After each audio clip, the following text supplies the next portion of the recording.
नमस्कार, मैं अमित और आप देख रहे हैं आंखें न्यूज 24। कांग्रेस के अखिलेश सिंह ने कहा कि मैं पत्रकारों से माफी मांगता हूं कि जो आज एनडीए की घोषणा पत्र में हुआ। उन्होंने कहा कि नीतीश कुमार के साथ जो व्यवहार किया गया वह बिहारी का अपमान है। नीतीश कुमार का चेहरा आगे करके नीतीश कुमार के वोट बैंक का इस्तेमाल किया जा रहा है, उनके वोट बैंक को छीनने की कोशिश की जा रही। भाजपा नीतीश कुमार को पीछे करेगी और यही और भी घटक दल के साथ होने वाला है। नीतीश कुमार के शासनकाल में 53,000 हत्याएं हुई हैं। मोकामा में वहां हत्या हो गई है। बिहार भगवान भरोसे अब चल रहा है। मेरे जैसे छोटे सामाजिक कार्यकर्ता के मन में यही है कि मैं जैसा पहले कहा करता था कि नीतीश जी को जब से एनडीए में हो गए हैं, डबल इंजन की सरकार में काम कर रहे हैं, तो इस बार उनको कठपुतली बना के और सरकार चलाई जा रही है दिल्ली से, अमित शाह जी के द्वारा और प्रधानमंत्री जी के द्वारा जो भी नीति निर्धारित की जा रही है, खास करके बिहार को एक मजदूर सप्लाई स्टेट के रूप में रखने का जो साजिश है, राजनीतिक साजिश है, उसको आप सभी देख रहे हैं। मुझे तो प्रेस के मित्रों से भी मैं माफी मांगता हूं कि इस तरह का आप लोगों के साथ भी किसी ने आज तक अत्याचार नहीं किया होगा। आज जो हुआ वो लोग तो कुछ नहीं कहेंगे, लेकिन मैं माफी मांगता हूं उन लोगों के बिहार का होने के नाते। जैसा अशोक गहलोत साहब ने कहा कि हम लोगों ने भी 2 दिन पहले अपना संकल्प पत्र जारी किया था, तो हम लोगों के जो महागठबंधन के मुख्यमंत्री के चेहरा हैं, उन्होंने संकल्प पत्र को पढ़ा था आपके सामने। आज अपेक्षा किया जा रहा था कि आज कम से कम नीतीश जी को इतना फ्रीडम दिया जाएगा वहां आपके सामने कि वो कुछ कह सके, लेकिन उनको जिस तरह से उनके साथ व्यवहार किया गया वो भी बिहार और बिहारियों के साथ अपमान है। भारतीय जनता पार्टी के शासन के द्वारा, भारतीय जनता और एनडीए के नेतृत्व के द्वारा आज संकल्प पत्र पढ़ा जाता है।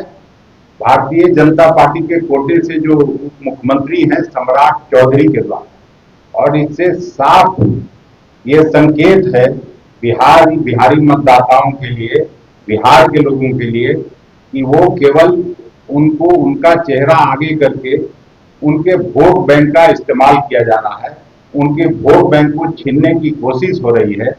असल में जो खेल है वो 14 तारीख के बाद होने वाला है।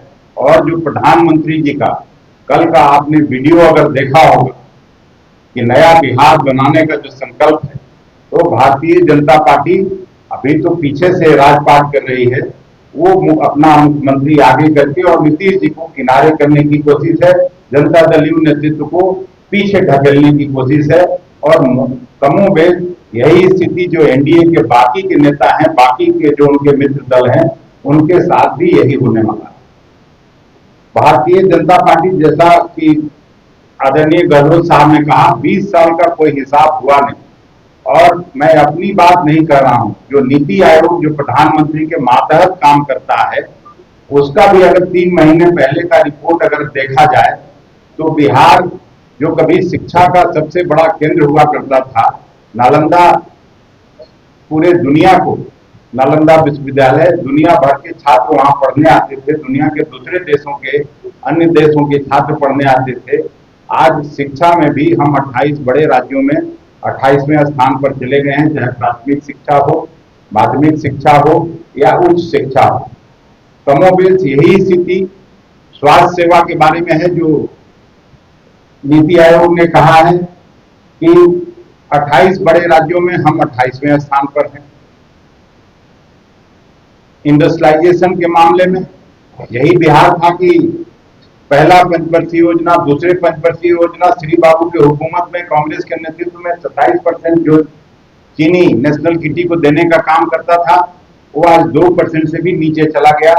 जैसा इन्होंने कहा कि उन्होंने वायदा किया था कि उसी चीनी मिल के चीनी से चाय पियेंगे। मैं वहां का सांसद हुआ करता, मुझे मालूम, लेकिन कहा 27% चीनी कंट्रीब्यूट करने वाला स्टेट 2% से नीचे चला गया। और इंडस्ट्रियलाइजेशन में भी, पब्लिक सेक्टर इन्वेस्टमेंट में भी 28 बड़े राज्यों में हम खिसक के 28वें स्थान पर चले गए।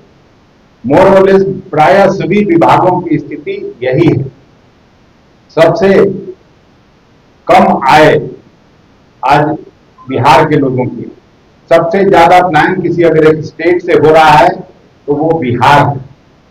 और बड़े बड़े लोगों को ये कहा जाता है कि यहाँ जमीन की कमी है इसलिए इंडस्ट्री नहीं लग रहा है, और दूसरी तरफ प्रधानमंत्री जी के मित्र को 1000 एकड़ दिया जाता है ₹1 के हिसाब से।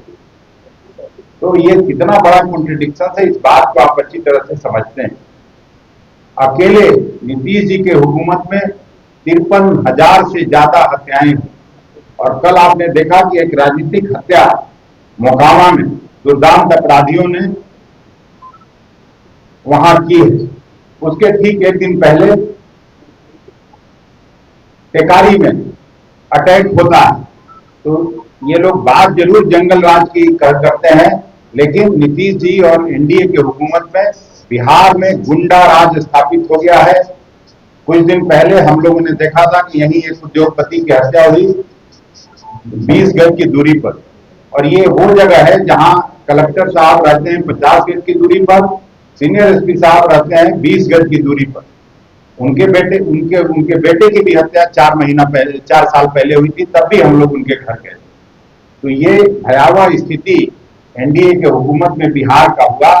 बिहार बद से बदतर लगातार होता जा रहा है, और किसी को भी मुंगेरी लाल के हसीन सपने पर विश्वास नहीं रहा। कोई भी आम बिहारी से लेकर जो सोचने समझने वाले लोग हैं, पढ़े लिखे लोग हैं, किसी का भी भरोसा उन पर नहीं रह गया है। बिहार भगवान भरोसे चल रहा है। हम इन सब बातों को जनता के बीच ले जा रहे हैं। आज जो ये झूठ का पुलिंदा इन लोगों ने लाया है, उसको भी हम लोग जनता के बीच उजागर करने का काम करेंगे। और बेरोजगारी का जो ये संकल्प लिए हैं, अपराध का जो इन लोगों ने फिर से संकल्प लिया है, भ्रष्टाचार का जो संकल्प लिया है, यही है एनडीए का टायर्ड और रिटायर्ड मैनिफेस्टो। इन्हीं बातों के साथ आप सभी मित्रों को मैं धन्यवाद करते हुए अपनी बात समाप्त करता हूँ। बहुत आंखें जो आपका चैनल है उसके लिए और उसके दर्शकों के लिए 2 लाइन की हम शुभकामनाएं अपने ढंग से देते हैं। आप सब में मिठास घुल जाए बांसुरी और बीन की तरह, और लोग आपको भी प्यार करने लगे वैक्सीन की तरह। हंसते रहें, मुस्कुराते रहें और देखते रहें आंखें न्यूज 24। अगर आपने अभी तक हमारे चैनल को सब्सक्राइब नहीं किया है तो हमारे चैनल को जल्द से जल्द सब्सक्राइब करें, लाइक करें, शेयर करें। राजधानी पटना में कई वर्षों से शिक्षा में उत्कृष्ट योगदान दे रहा है Lohia Nagar Mount Carmel High School Kankarbagh Patna. यह नर्सरी से कक्षा 12वीं तक की होती है पढ़ाई। 10वीं और 12वीं बोर्ड परीक्षा में 100% अंक का रिकॉर्ड। एक ऐसा स्कूल जहां पठन पाठन के साथ साथ बच्चों के संपूर्ण विकास का रखा जाता है ख्याल। खेलकूद, सांस्कृतिक गतिविधि, मैथ ओलंपियाड, साइंस ओलंपियाड और बहुत कुछ। आज ही कराए नामांकन की प्रक्रिया जारी है। संपर्क करें DS/16 Gayatri Mandir road, housing board colony east, Indira Nagar, Kankarbagh, Lohia Nagar, Patna. हमारा पिन कोड है 800020। पटना में कई वर्षों से शिक्षा में अहम योगदान दे रहा है Gyansthali high school Alamganj Patna city, जहां 10वीं और 12वीं की बोर्ड परीक्षाओं में 100% अंक प्राप्त कर रहे हैं बच्चे। एक ऐसा स्कूल जहां न केवल होती है पढ़ाई बल्कि साथ ही साथ होती है कल्चरल एक्टिविटी, स्पोर्ट्स एक्टिविटी से जुड़े गेम्स, मैथ ओलंपियाड से लेकर साइंस ओलंपियाड, जहां बच्चों के लिए स्कूल कैंपस अत्याधुनिक सुविधाओं से लैस, छोटे बच्चों के लिए वाहन और ट्रांसपोर्ट की विशेष सुविधा।